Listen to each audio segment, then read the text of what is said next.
মারুফ সে মেশিনের চেয়েও দ্রুত গতিতে দিনে 8 থেকে 9,000 ব্যাগ বানাতে পারে এবং তার এই গতি দেখে সবাই অবাক হয়ে যায়। এত অল্প বয়সে কিভাবে এত দ্রুত গতিতে 100 ব্যাগ তৈরি করে। চলুন দর্শক, আজকে মারুফের সাথে কথা বলবো কিভাবে সে 100 ব্যাগ এত দ্রুত তৈরি করে। প্রতিদিন 9 থেকে 10,000 ব্যাগ বানাতে পারি। 2 মিনিটের কাছাকাছি লাগে। আমি আমার আব্বুর কাছে শিখছি কাজ। আমি নিজেই স্পিডে কাজ করতে পারি, নিজে শিখছি এরকম। আমি আমার আব্বুর কাছ থেকে শিখছি কাজটা। স্পিডটা হলো আমাদের মধ্যে থেকে মনের যে আগ্রহটা, এটা উজাড় করে কাজটা শিখতে হয়। কাজটা শিখতে পারলেই মানে রানিং হওয়া যায়। রানিং হইতে পারলে আমাদের প্রোডাকশন বাড়ে। প্রোডাকশন বাড়লে মহাজন আমাদের প্রোডাকশনে মানে মাল হাজার হিসাব করে পরে টাকা দেয় আমাদের। 10,000 মাল হলে 550 টাকার কাজ হয়। এখানে 10 থেকে 12 ঘন্টা। 3-4 বছর ধরে কাজ করতেছি, অভ্যাস হয়ে গেছে। প্রথম একটু হয়েছে কষ্ট, অভ্যাস হয়ে গেছে। এখন আমরা মিছিল দিয়া হাত দিয়া সুন্দর করে গাছ বসাইয়া তারপরে মাল ভাঙি, বসায় পাথর দিয়ে বাড়ি দেই। মাল ঘাট এক হয় জায়গা।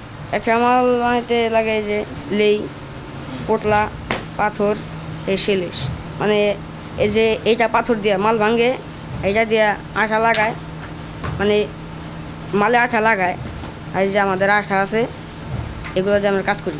আমাদের সমস্যা হয় যে আমার মানে হাতের চারি এগুলা ক্ষয় হয়ে জায়গা, যে আঙ্গুল হয়ে জায়গা ছিলা যায়, এগুলো একটু কষ্ট হয়। জলে পট্টি লাগায় কাজ করি। এরকম কাজ করতে গরম লাগে, শরীর ঘামায় যায়, ঘামাচিটা শরীর ভেরা যায়। মানে কষ্ট করে কাজ করতে হয়। অনেক দিন ধরে করি, কষ্ট করে কাজ করি, অভ্যাস হয়ে গেছে গা। এখন কষ্টটা ভিতরে খুব কম লাগে। মানে বাজারের যে পণ্যের দাম, এগুলাতে আমার 550 টাকার কাজ করলে হয় না প্রতিদিন।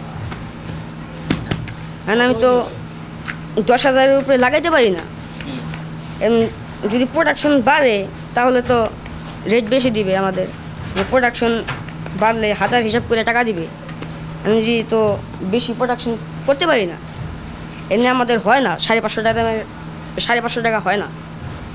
মালিক সমিতি থেকে প্রতি 2 বছর করে 2 বছরে 2 টাকা, 3 টাকা, 5 টাকা, 7 টাকা এমনি করে বাড়ায়। এমনি এইভাবে আমাদের হয় না। চাই প্রতিবারেই 10 টাকা, 15 টাকা করে বাড়লে তাহলে আমাদের পোষায়। এভাবে বাড়লে তাহলে তো ওনাদেরও ভালো, আমাদেরও ভালো। এভাবে প্রতিদিন 10,000 মাল লাগাইলে 550 টাকা হয়। 550 টাকা তো আমাদের পোষায় না। আমরা তো আর তো কিছু করে করতে পারবো না। ওনারা দেয় না।